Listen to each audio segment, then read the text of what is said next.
Hello friends, welcome to Geetha channel. இன்றைக்கி நம்ம வீடியோவில் வந்து பார்த்திங்கன்னா ஒரு சூப்பரான ஒரு முட்டை பொரியல் தாங்க பண்ண போகிறோம். ரொம்பவே ஈஸியாக பண்ணிடலாம். வாங்க வீடியோக்குள்ளே போயிடலாம். அதுக்கு நான் இப்போ வந்து பார்த்திங்கன்னா 2 குழிக்கரண்டி அளவுக்கு நான் ஆயில் வந்து ஆட் பண்ணியிருக்கேன். கொஞ்சம் ஆயில் வந்து எக்ஸஸாக இருந்தால் நல்லாயிருக்கும். ஸோ அதனால தான் ஆட் பண்ணியிருக்கேங்க. இதில் இப்போது 1 ஸ்பூன் அளவுக்கு கடுகு, 1 ஸ்பூன் அளவுக்கு சீரகம். ஸோ இது நல்லா பொரிஞ்சதும் ஒரு கொத்து கருவேப்பிலை வந்து எடுத்து வச்சுருக்கேன். அதையும் வந்து இதில் சேர்த்துக்கலாம். ரொம்ப ஈஸியாக இருக்குங்க. முட்டை பொரியலில் வந்து அதிகமாக வந்து தேவைப்படுறது வெங்காயம் தான். ஸோ 2 பெரிய வெங்காயத்தை நான் இது போல் பொடியாக கட் பண்ணி வச்சுருக்கேன். ஸோ அதையும் வந்து இது கூட ஆட் பண்ணிக்கிறேன். நான் வந்து ஒரு 6 முட்டை எடுத்து உடச்சி வச்சுருக்கேன். உங்களுக்கு முட்டை குவான்டிட்டி வந்து இன்க்ரீஸ் ஆகும்போது வெங்காயத்தையும் அதே போல் இன்க்ரீஸ் பண்ணிக்கோங்க. இப்போது வெங்காயம் வந்து ஆட் பண்ணியாச்சு. இது நல்லா வந்து வதக்கி விட்டுக்கலாம். ரொம்பவே ஈஸியாக இருக்கும். அதே போல் வந்து பார்த்திங்கன்னா நம்ம சாப்பாடோடு போட்டு சேர்த்தே சாப்பிட்லாம். முட்டை சாதம் கூட இதிலேயே அப்படியே போட்டு சாப்பிட்லாம். ரொம்ப நல்லாயிருக்கும். இல்லை பொரியலாகவும் வச்சு இதில் வந்து சாப்பிட்லாம்.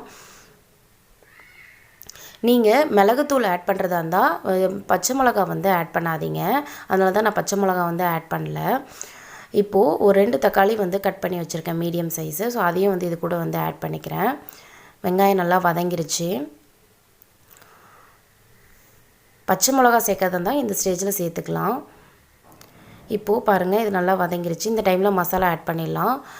நான் வந்து பார்த்தீங்கன்னா ஒரு 1/2 ஸ்பூன் அளவுக்கு மஞ்சள் தூளும், 1 ஸ்பூன் வந்து நான் தனி மிளகாய் தூள் வந்து இதில் ஆட் பண்ணியிருக்கேன். நீங்கள் தேவைப்பட்டதுன்னா கொஞ்சோண்டு வந்து, அதாவது ஒரு 1/4 ஸ்பூன் அளவுக்கு வந்து கரம் மசாலா தூள் வந்து ஆட் பண்ணிக்கோங்க. இப்போது 1 ஸ்பூன் அளவுக்கு தனியாத்தூள் வந்து ஆட் பண்ணியிருக்கேன். ஸோ இந்த மசாலா எல்லாமே வந்து நல்லா வந்து மிக்ஸ் பண்ணி விட்டுக்கலாம். இதை வந்து பார்த்தீங்கன்னா நீங்கள் தோசை தவா இருக்கு இல்லைங்களா, அதில் கூட பண்ணலாம். ரொம்பவே நல்லாயிருக்கும். கல் தோசை போடுவோம் இல்லைங்களா, தோசைக்கல், அதில் கூட பண்ணலாம். ஸோ இது நல்லா வந்து வதங்கியாச்சு. இதை ஒரு ஓரமாக வந்து இதை போல் வச்சுருங்க. வச்சுட்டு இப்போ வச்சுருக்க முட்டையை வந்து நம்ம இதில் வந்து ஊற்றிடலாம். இப்போது முட்டையை சேர்த்துட்ட பிறகு உடனே வந்து மிக்ஸ் பண்ணிடாதீங்க. மீடியம் ஃப்ளேமில் வச்சுக்கோங்க. ஒரு ஒரு ஒரு 3 to 4 மினிட்ஸ் அப்படியே விட்டுருங்க. அது நல்லா கொஞ்சம் வேகட்டும். இப்போது தேவைக்கேற்ப வந்து உப்பு வந்து லைட்டாக சேர்த்துக்கோங்க.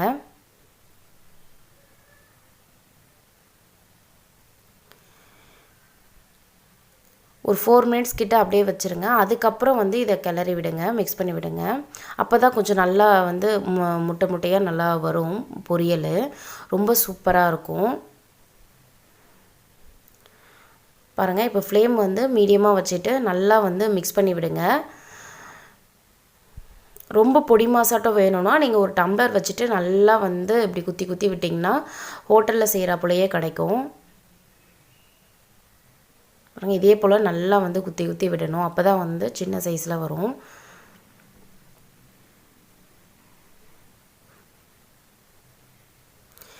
இதே போல் பண்ணி விடுங்க, மீடியம் ஃப்ளேமில் வச்சுட்டு. இப்போது நான் 1 ஸ்பூன் அளவுக்கு மிளகுத்தூள் வந்து ஆட் பண்ணுறேன். நான் ஸ்டார்டிங்கில் பச்சை மிளகா சேர்க்கலை. ஸோ அதனால் இப்போது மிளகுத்தூள் ஆட் பண்ணுறேன்.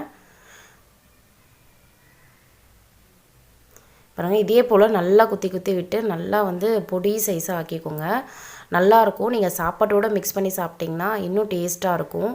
உப்பு வந்து கரெக்டான இந்த ஸ்டேஜில் வந்து நீங்கள் டேஸ்ட் பண்ணி பார்த்துட்டு போட்டுக்கோங்க.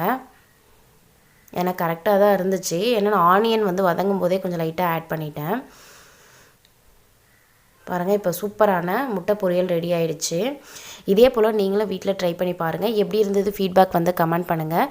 இந்த வீடியோ உங்களுக்கு ரொம்பவே பிடிச்சிருக்கும், யூஸ்ஃபுல்லாக இருக்கும்னு நினைக்கிறேன். பிடிச்சிருந்தா கீதா சேனலை மறக்காமல் லைக் பண்ணுங்கள், கமெண்ட் பண்ணுங்கள், ஷேர் பண்ணுங்கள் அண்ட் சப்ஸ்கிரைப் பண்ணி வச்சுக்கோங்க. கூடவே இருக்க பெல் பட்டனையும் கிளிக் பண்ணி வச்சுக்கோங்க. தேங்க்ஸ் ஃபார் வாட்சிங்.